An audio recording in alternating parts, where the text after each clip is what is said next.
গতকাল রাতে ফের জল ছাড়লো ডিভিসি, তবে এবার আরও কিছুটা কমেছে জল ছাড়ার পরিমাণ। গতকাল দুপুর পর্যন্ত মাইথন ও পাঞ্চেত জলাধার থেকে জল ছাড়ার পরিমাণ ছিল 1 লক্ষ কিউসেকের বেশি।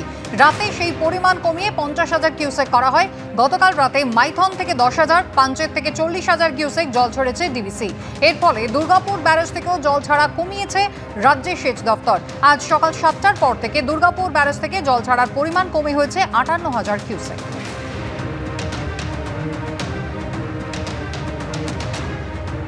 বন্যা পরিস্থিতি খতিয়ে দেখতে জেলায় জেলায় ঘুরছেন মুখ্যমন্ত্রী মমতা বন্দ্যোপাধ্যায়। আর এই পরিস্থিতিতে বৃহস্পতিবার পাঁশকুড়ায় গিয়ে ডিভিসির সঙ্গে সম্পর্ক ছিন্ন করার হুঁশিয়ারি দিলেন তিনি। চক্রান্তের অভিযোগও করেছেন তিনি। ডিভিসি যা করেছে জানিয়েই করেছে, পাল্টা জবাব দিয়েছেন শুভেন্দু অধিকারী। বুধবারই ম্যানমেড বন্যার পাশাপাশি ডিভিসির বিরুদ্ধে অভিযোগ শোনা গেছিল মুখ্যমন্ত্রীর মুখে।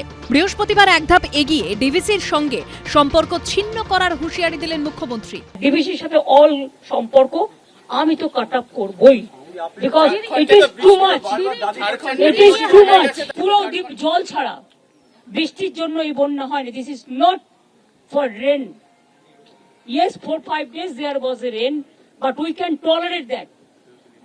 We have so many infrastructure and system, but I cannot tolerate, people cannot tolerate more than 5 lakh cubic water what has been released from DVC and other area. The capacity of DVC dam, it came down 36% only, so far my knowledge is concerned, from 100% to DVC তো জল ছাড়েনি। Committee decide করে কখন কত মাত্রা জল ছাড়া হবে, আর ডিভিসি কে অর্ডার করে কি এত জল ছাড়ো। বাঁধ রক্ষণাবেক্ষণ হয়নি, স্বাভাবিকভাবে যা হওয়ার তাই হয়েছে। মুখ্যমন্ত্রী একটু খিঁচমেরি ফটো না করে আর্মির সাহায্য নিয়ে অবিলম্বে বাঁধগুলোকে জুড়ুন।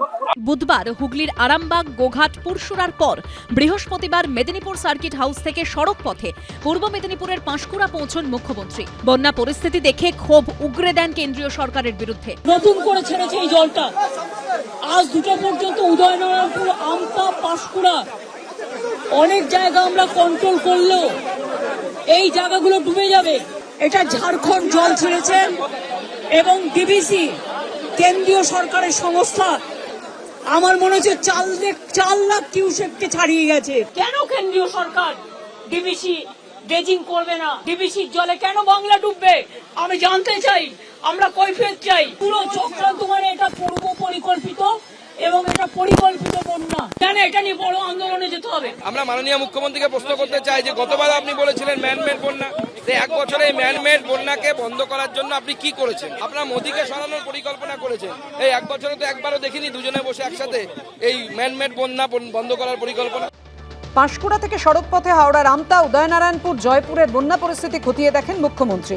কথা বলেন সাধারণ মানুষের সঙ্গে। মুখ্যমন্ত্রীর পরপরই হাওড়া, উদয়নারায়ণপুর, ভাটোরা ও হুগলির খানাকুলে পরিস্থিতি পরিদর্শনে যান পুরমন্ত্রী ফিরহাদ হাকিম। তার সঙ্গে ছিলেন রাজ্যের মন্ত্রী পুলক রায়, উলুবেড়িয়া উত্তরের বিধায়ক নির্মল মাঝি ও আমতার বিধায়ক সুকান্ত পাল। কোনো বার্তা তো দূরের কথা, কিছু থামছেই না। তো কহা তাক আমাদের এইরকম ভাবে ভেসে যাবে, এলাকার পর এলাকা ভেসে যাবে। এই কিছুক্ষণ বাদে দেখবেন এই ধান ক্ষেত পুরো সবুজ হয়ে রয়েছে, পুরো জলের মধ্যে ঢুকে গিয়ে এরা বলছে রাত্রিরে জলটা উঠে আসবে, সুতরাং এটাও ভেসে যাবে। তার মানে ক্ষয়ক্ষতি যে কত হবে কেউ জানে না। হ্যাঁ, ম্যানমেড তো নিশ্চিত। এটা সত্যিই ম্যানমেড বন্যা, কারণ রাজ্য সরকার সম্পূর্ণভাবে পশ্চিমবঙ্গের বন্যা পরিস্থিতি নিয়ে উদাসীন। তাদের কোনো স্থায়ী পরিকল্পনা নেই। তরজা চলছে, কিন্তু সাধারণ মানুষের ভোগান্তির শেষ কোথায়? আশাবুল হোসেন, অর্ণব মুখোপাধ্যায় ও শিবাশিস মৌলিকের রিপোর্ট, এবিপি আনন্দ।